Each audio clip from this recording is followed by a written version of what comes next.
Right.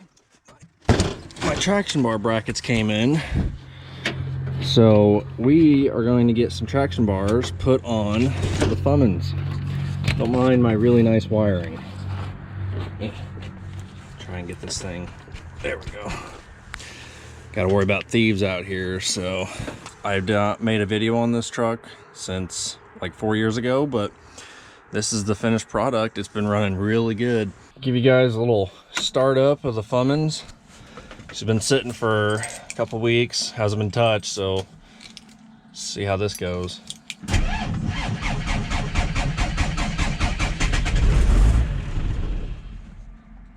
She's mad.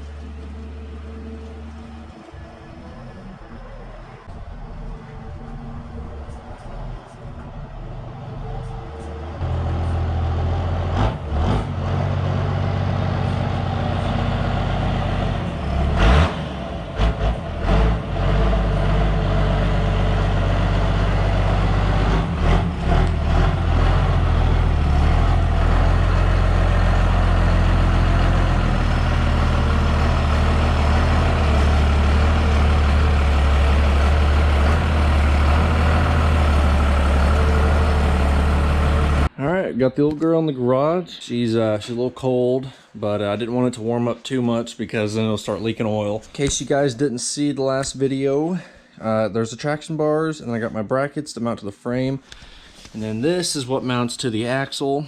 I kind of did some rough measuring. I'm hoping that this kit will work because I have newer style axles underneath this truck. I don't have the original 85 axles anymore. I'm running 2005 front and rear axles, coil spring converted.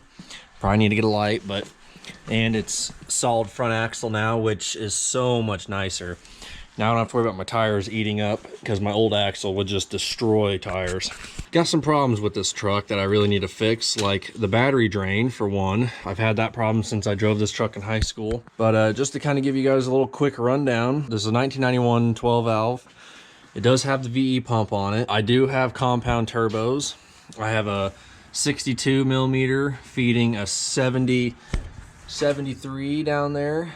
They work really good together. I made this kit myself. It's not perfect, but it doesn't leak any boost and it holds up pretty good. I got a nice air filter I bought. This is a compound style air filter. This is what I went with. I searched up air filters for compound turbos and that was what popped up and I bought it. So I'm running dual electric fans because I don't have any room for a fan. So it's got an aluminum radiator on it. If you guys don't know what this is, I got a P-pump. I got a complete P-pump kit here. Got the timing case, got the cam gear, got the pump gear, got the injectors. I have a wiring harness for this, so I'm pretty excited to do that. But before I do that, I'm gonna clean this off and I'm gonna build this pump.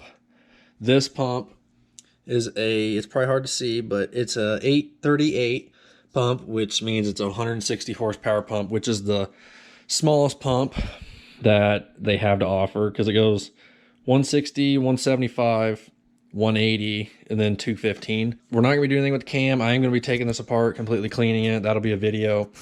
Plan on putting different delivery valves in it. I plan on putting a fuel plate on it. I'm going to put a different rack plug in that's supposed to allow a little bit more fuel because this rack moves in and out and it hits this plug.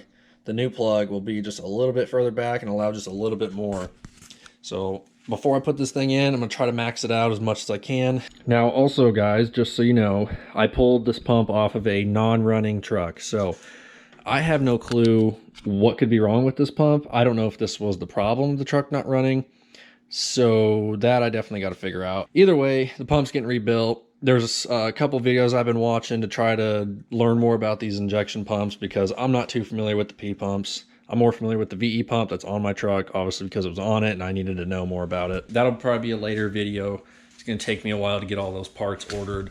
But for now, at least try to get these guys installed. Hopefully this will be an easy project. I'm just kind of taking some measurements right now. Right now it seems like the front mount on my traction bar here is going to be kind of right here where my frame kind of divots. So that kind of sucks. But before we even worry about that, we're gonna get the rear brackets on.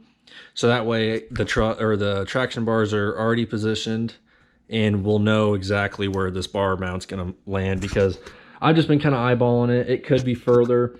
There's a nice flat spot. It's pretty dang close to a 4-link suspension with how close these brackets are gonna be, but yeah. So we're gonna go ahead and get this truck jacked up, take the wheel off, and start loosening up my U-bolts.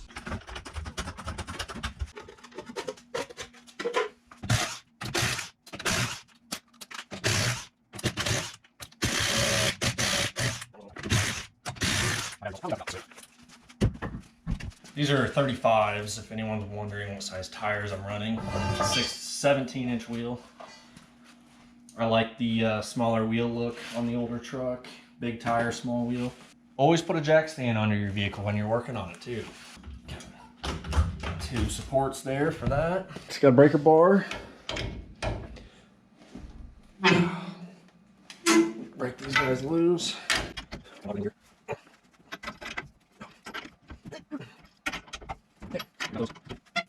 Oh, these front ones are a little tight.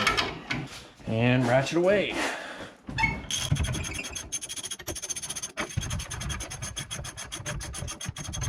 And bam.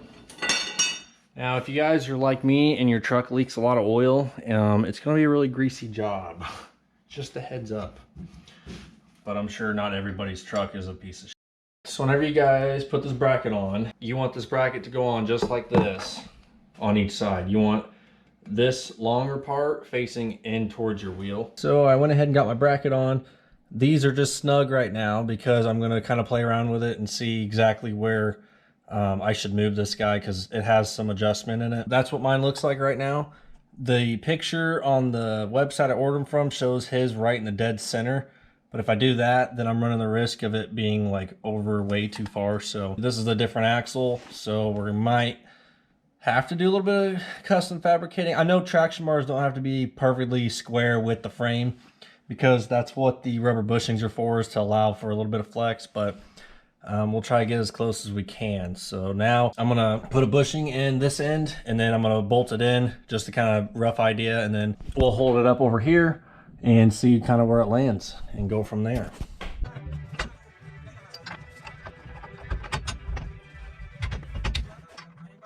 I just want to show everybody what I got going on here about that. So this and that is where I'm going to drill for that. There's a hole right there and a hole right there for those bottom 2, but it doesn't look too bad. Goes right up in there. It angles a little bit in towards the truck. It's not bad, and I'm not really worried about it, so I'm gonna go ahead and drill these holes out. And it's probably gonna take me a while because I don't have any good drill bits, and I'm just gonna be eating through them, so wish me luck on that.